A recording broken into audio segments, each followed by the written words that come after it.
اگر آپ کہتے ہیں یہی الصلاۃ ہے، نماز ہی الصلاۃ ہے، تو جو سب سے پہلا سوال اٹھتا ہے وہ سوال یہ ہے، غور سے سنیے گا، میں آپ کو چیلنج سے کہتا ہوں، آپ کسی بھی مولوی کے پاس چلے جائیں، کسی قسم کے ملاٹے کے پاس چلے جائیں، کسی بھی شخص کے پاس چلے جائیں جو نماز کو الصلاۃ کہتا ہے، ایک طرف جسے اذان کہتے ہیں اذان ہو رہی ہو، اور دوسری طرف آپ کے ساتھ کوئی ہندو ہو، کوئی عیسائی ہو، کوئی سکھ ہو، تو آپ کسی ملاٹے سے پوچھیں کہ مولوی صاحب، حضرت جی، شیخ صاحب، ملاٹا جی، یہ میرے ساتھ ہندو ہے، سکھ ہے، عیسائی ہے، اذان ہو گئی ہے، نماز کا ٹائم ہو گیا، کیا میں اس کو بھی نماز کے لیے لے جا سکتا ہوں، نماز پڑھنے کے لیے؟ تو آگے سے کہتے ہیں استغفر اللہ استغفر اللہ، تو کیا مسلمان ہی ہے؟ تجھے اتنا نہیں پتا کہ نماز کا حکم تو صرف مسلمان کے لیے ہے؟ یہ تو کافر ہے۔ یعنی ملاٹوں کو تو چھوڑیں، کسی بھی مسلمان سے یہ پوچھ لیں، کسی بھی ایسے شخص سے جو نماز پڑھتا ہے اسے پوچھ لیں، بھائی نماز کا حکم کس کے لیے ہے؟ نماز کا حکم ہے کس کے لیے ہے؟ نماز کا حکم کس کے لیے ہے؟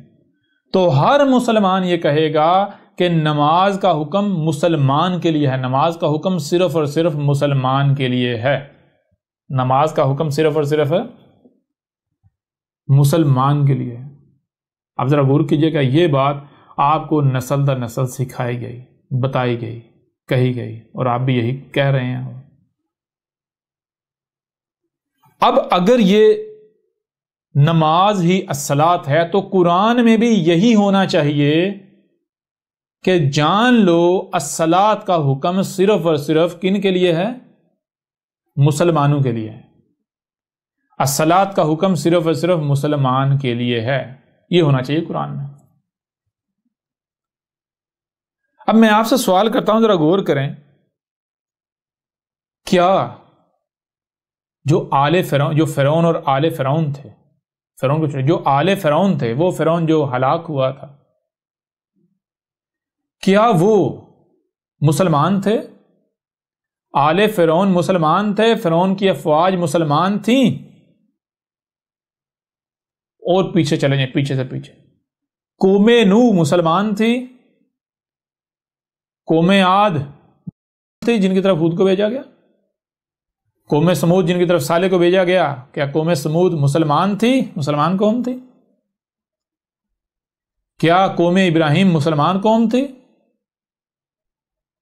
قوم مدین جن کی طرف شعیب کو بھیجا گیا، قوم شعیب مسلمان قوم تھی؟ کیا قوم لوط مسلمان تھے؟ آل فرعون مسلمان تھے؟ اب کسی بھی مولوی سے پوچھ لیں، کسی بھی مسلمان سے پوچھ لیں، کیا وہ قومیں مسلمان تھی؟ تو ہر مولوی یہ کہے گا بھائی قرآن میں لکھا ہے وہ قومیں تو کافر تھی، مشرک تھی، رسولوں کا کفر و کذب کرنے والی تھی، اللہ کو ان کے اوپر غضب بھڑکا، اللہ نے ان کو ہلاک کر دیا۔ تو مومن کو، مسلم کو اللہ ہلاک تو نہیں کرتا؟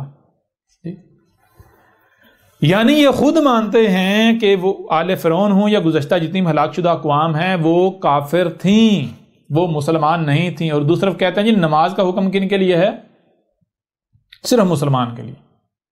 آپ اس قرآن کو اٹھا کر دیکھیں، قرآن کہہ رہا ہے ہم نے وہ جو گزشتہ ہلاک شدہ اقوام ہیں انہیں، وہ جو آل فرعون تھے، آل فرعون کو، نہ صرف آل فرعون کو بلکہ ان سے پہلے بھی جتنی اقوام ہلاک ہوئی، ہم نے ان اقوام کو صرف اور صرف یہی کہا تھا کہ الصلاۃ قائم کرو، انہوں نے الصلاۃ قائم نہ کی جس وجہ سے وہ ہلاک ہو گئے۔ آپ کہتے ہیں الصلاۃ یعنی کہ نماز جو ہے الصلاۃ ہے، اور نماز کا حکم جو ہے کسی صرف اور صرف مسلمان کو دیا جا سکتا ہے، کسی کافر کو نہیں دیا جا سکتا۔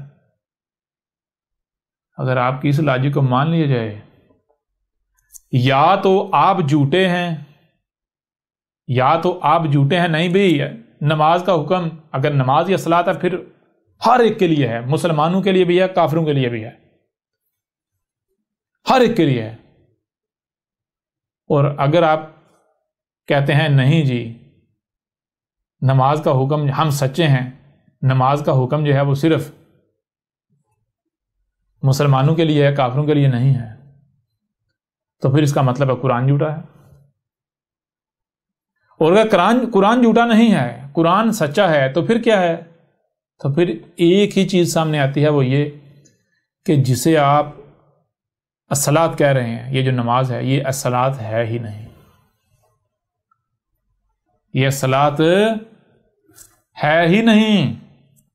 آپ کہتے ہیں کہ نماز یہ الصلاۃ ہے اور نماز کا حکم صرف مسلمانوں کے لیے. قرآن کہہ رہا ہے کہ الصلاۃ وہ ہے جس کا حکم ہر ایک کے لیے ہے، ہر ایک کے لیے. قرآن کہہ رہا ہے کہ وہ جو قومیں ہلاک ہوئی تھیں وہ ہلاک ہی اسی وجہ سے ہوئی تھیں کہ ہم نے انہیں کہا تھا الصلاۃ قائم کرو. انہوں نے الصلاۃ قائم نہیں کی تھی، جس وجہ سے وہ قومیں ہلاک ہو گئیں. ذرا غور کریں. آپ بتائیں ذرا، کیا یہ جو پہلا سوال ہے یہی سوال آپ کی نماز کے، آپ کے نمازوں کے پرخچے نہیں اڑا دیتا؟ اڑا دیتا ہے یا نہیں اڑا دیتا؟ غور کریں ذرا. آپ کسی بھی مولوی سے پوچھ لیں، کسی مسلمان سے پوچھ لیں کہ بھائی نماز کا حکم کس کے لیے ہے، سب سے پہلے تو یہ پوچھیں بھائی الصلاۃ کیا کہیں گے؟ نماز کا حکم کس کے لیے ہے؟ جس طرح مسلمان کے لیے. کسی کافر کو تو نہیں حکم دے سکتے، نا استغفر اللہ استغفر اللہ.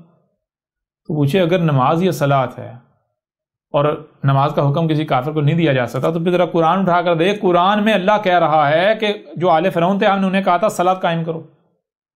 قوم نوح کو کہا تھا صلاۃ قائم کرو، قوم عاد کو کہا تھا صلاۃ قائم کرو، قوم سمود کو کہا تھا صلاۃ قائم کرو، قوم مدین کو کہا تھا صلاۃ قائم کرو، قوم لوط کو کہا تھا صلاۃ قائم کرو. جتنی بھی اقوام ہلاک ہوئی ہم نے انہیں کہا تھا صلاۃ قائم کرو. انہوں نے صلاۃ قائم نہیں کی اور وہ ہلاک ہوگی. تو بتا کیا وہ قومیں مسلمان تھیں؟ اگر وہ مسلمان نہیں تو خود کہتا وہ کافر. تو اللہ تو کافروں کو حکم دے رہا ہے، تو کہہ رہا ہے صرف مسلمانوں کے لیے. تو پھر نماز الصلاۃ تو نہ ہوئی. الصلاۃ وہ ہے جس کا حکم بلا تفریق ہر ایک کے لیے ہے. ٹھیک ہے جی، جس کا حکم بلا تفریق ہر ایک کے لیے ہے. اور قرآن میں یہ چیز دو ٹوک واضح کر دی گئی. پہلی بات، اس بنیاد پر جو آپ کی نماز ہے اس کا دجل و فریب چاک ہو جاتا ہے. آپ بڑھیں آگے. اگلا سوال نمبر 2.